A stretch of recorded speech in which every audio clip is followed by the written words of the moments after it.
Why are we here? It's a question that has echoed through centuries of human thought, a question of meaning, purpose, and existence. For the French philosopher Jean-Paul Sartre, the answer was as unsettling as it was liberating. Existence precedes essence. In other words, we are not born with meaning, we create it. Sartre's philosophy challenges traditional ideas rooted in religion and classical philosophy. Where Christianity and thinkers like Thomas Aquinas claim humans have a God-given purpose, Sartre breaks away declaring, "Man is nothing else but what he makes of himself." For Sartre, we exist first, without predefined meaning, and it's up to us to define our essence through actions and choices. This idea, though liberating, carries a heavy burden: freedom. Freedom, Sartre argues, is both a gift and a curse. He famously wrote, "Man is condemned to be free. Once we recognize that no external force, be it fate, God, or society, determines our path, we realize that every choice is our responsibility." But with this freedom comes anguish. Imagine staring at a blank canvas. The possibilities are endless, but so is the fear of failure. Sartre calls this bad faith, when we hide from responsibility by blaming external circumstances. Compare this to Søren Kierkegaard's dizziness of freedom, where the infinite possibilities of life overwhelm us. Kierkegaard turned to faith in God for relief. Sartre rejected such comfort, insisting that we navigate freedom alone. Sartre's novel Nausea brings this discomfort to life. The protagonist, Roquentin, is struck by the absurdity of existence. Objects, people, and life itself appear meaningless, arbitrary, and strange. This realization evokes a profound unease. Albert Camus explores a similar theme in the myth of Sisyphus, describing life as absurd. Humanity searches for meaning in a silent, indifferent universe. For Camus, the answer is rebellion, to embrace the absurd and live fully despite it. Sartre, however, offers a different path: creation. By taking responsibility and acting deliberately, we transform absurdity into meaning.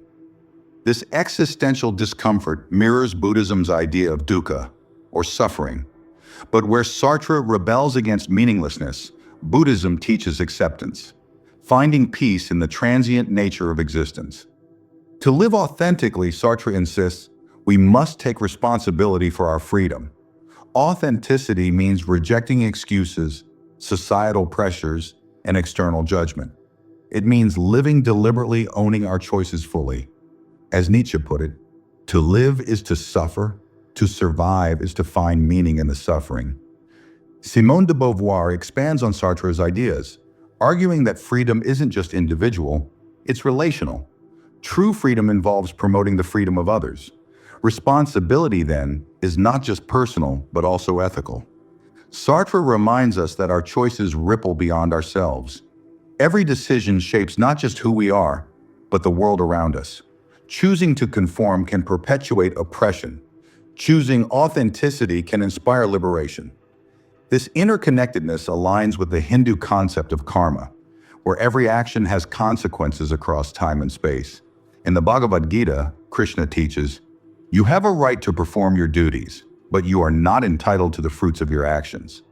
Philosophers like Emmanuel Levinas add another layer. Our freedom exists in relation to others. Responsibility to the other defines ethical freedom. One of Sartre's most provocative ideas comes from No Exit.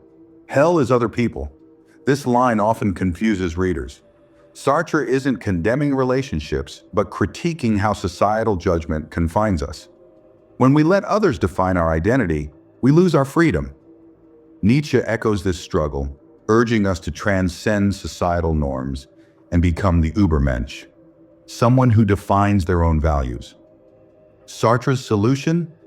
Resist external judgment and reclaim your agency. At the heart of Sartre's philosophy lies the present moment. Freedom, he argues, exists only in the now, where we are constantly redefining ourselves through action. This focus on the present aligns with Zen Buddhism's mindfulness practices.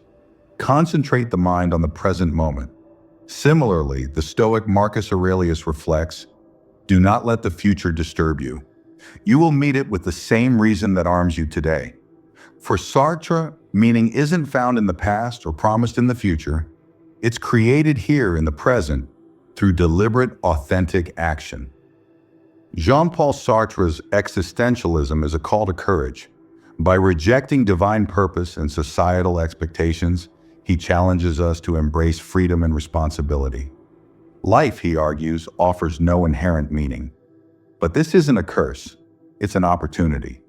While thinkers like Kierkegaard, Camus, and Nietzsche grappled with similar ideas, Sartre's radical message is clear. Meaning isn't given, it's created. By confronting absurdity, owning our choices, and living authentically, we transform a meaningless world into a deliberate act of creation. Sartre leaves us with this: man is nothing else but what he makes of himself. So ask yourself, what will you make of your existence? Thank you for exploring Sartre's profound answer to life's greatest question.